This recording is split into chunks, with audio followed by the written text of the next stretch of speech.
আসসালামু আলাইকুম এভরিওয়ান। আজকে সারাদিনের খাবার দাবার তোমাদের সাথে শেয়ার করব। তো সকালে ঘুম থেকে উঠে প্রথমে 2টা ডিম সিদ্ধ খেয়ে নিয়েছি। তো তারপরে সেখানে আমি নিয়ে নিয়েছিলাম গাজর আর সাথে নিয়েছিলাম টমেটো। ঠিক করেছি যে আজকে সারাদিন আমি হেলদি ফুড খাবো। তো তারপর দুপুরের খাবারে আমি কয়েকটা সবজি ভালো করে সেদ্ধ করে সেটা অল্প তেলে সটে করে নিয়েছি। আর সাথে নিয়েছিলাম চিকেন, একদম পোড়া পোড়া করে নিয়েছিলাম। এই চিকেন পোড়াটা আসলে অনেক মজার ছিল, তোমরা এইভাবে খেয়ে দেখো। আসলে টেস্ট খারাপ আসে না, অনেকটা তান্দুরি চিকেনের মতোই আসলে টেস্ট হয়। তারপর দুপুরের খাওয়া দাওয়া শেষ করে আমি এখানে একটা টক দই খেয়ে নিলাম।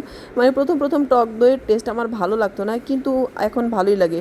টক দইয়ের কিন্তু অনেক বেনিফিট আছে, আপনার যদি ডেইলি এটা খান আপনার স্কিনের জন্য এটা অনেক ভালো একটা কাজ করে।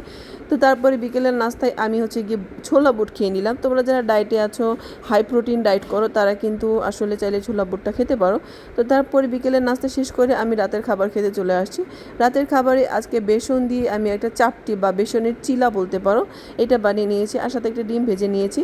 তো আলহামদুলিল্লাহ, এই ছিল আজকে আমার সারাদিনের খাবার।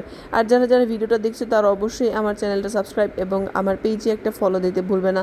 Thanks for watching.